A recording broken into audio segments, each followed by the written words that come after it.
ज्या कामाला महाविकास आघाडीचं सरकार असताना स्टे होता ते सगळे स्टे मान्य शिंदे साहेब मुख्यमंत्री झाल्यावर उठवले. आम्ही सुद्धा शांत आहे, म्हणजे आम्ही महायुतीत आहे म्हणून शांत आहे. आम्हाला जर शिंदे साहेबांनी आदेश दिला तर साहेब राहू देत बाजूला, साहेबांचा याच्याशी काय संबंध नाही. आम्हीच गणेश नाईकांचा टांगा कुठं फरार करू ते त्यांना सुद्धा कळणार नाही. शक्ती प्रदर्शन नाही म्हणता येणार, हा लोकांचा प्रतिसाद आहे. आज तिसरा दिवस आहे मी नवी मुंबई महापालिकेच्या प्रचारामध्ये आहे.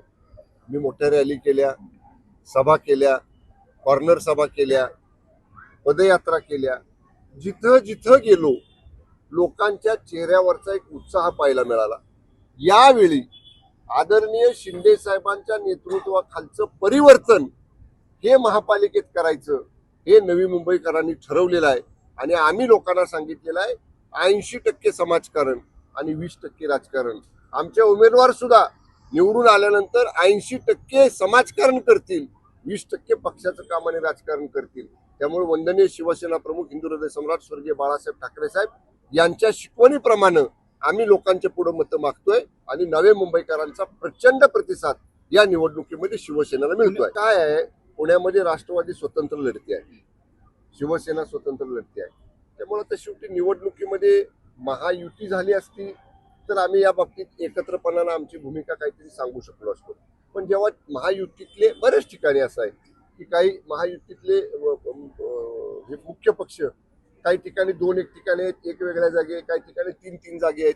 त्यामुळे ते स्वतंत्र लढतायत, त्यांच्या पक्षाचा तो अंतर्गत विषय आहे. मला वाटतं माननीय अजितदादा या बाबतीत त्यांची भूमिका त्यांनी स्पष्ट केलेली आहे. मला नाही वाटत, कारण मुंबई महानगरपालिकेच्या निवडणुकीमध्ये महायुती म्हणून आपण एकत्र जातोय. इन्फ्रास्ट्रक्चर डेव्हलपमेंटची कामं जी मुंबई महापालिकेमध्ये विशेषतः आदरणीय शिंदे साहेब मुख्यमंत्री असताना, फडणवीस साहेब उपमुख्यमंत्री असताना आणि आता मान्य फडणवीस साहेब मुख्यमंत्री असताना आणि शिंदे साहेब उपमुख्यमंत्री असताना जी डेव्हलपमेंटची कामं झाली, ज्या कामाला महाविकास आघाडीचं सरकार असताना स्टे होता ते सगळे स्टे मान्य शिंदे साहेब मुख्यमंत्री झाल्यावर उठवले. केंद्रातल्या ज्या परवानग्या रखडलेल्या होत्या त्या सगळ्या परवानग्या आपण मिळवल्या आणि वायू वेगानं आदरणीय शिंदे साहेब मुख्यमंत्री असताना हे सगळे प्रोजेक्ट मुंबईमधले आपण सुरू केले.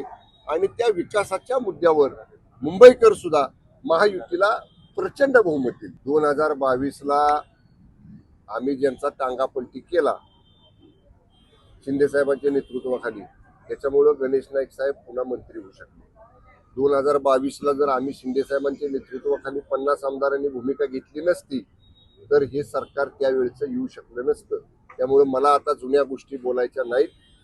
शिंदे साहेबांचा टांगापलटी करायच्या गोष्टी लांब राहिल्या. गणेश नाईक साहेबांना म्हणावं, आम्ही जे कार्यकर्ते आहोत शिंदे साहेबांचे, यांचा टांगा आधी पलटी करून दाखवा. आम्ही सुद्धा शांत आहे, म्हणजे आम्ही महायुतीत आहे म्हणून शांत आहे. आम्हाला जर शिंदे साहेबांनी आदेश दिला तर साहेब राहू देत बाजूला, साहेबांचा ह्याच्याशी काय संबंध नाही. आम्हीच गणेश नाईकांचा टांगा कुठं फरार करू ते त्याला सुद्धा कळणार नाही. तरच आहे.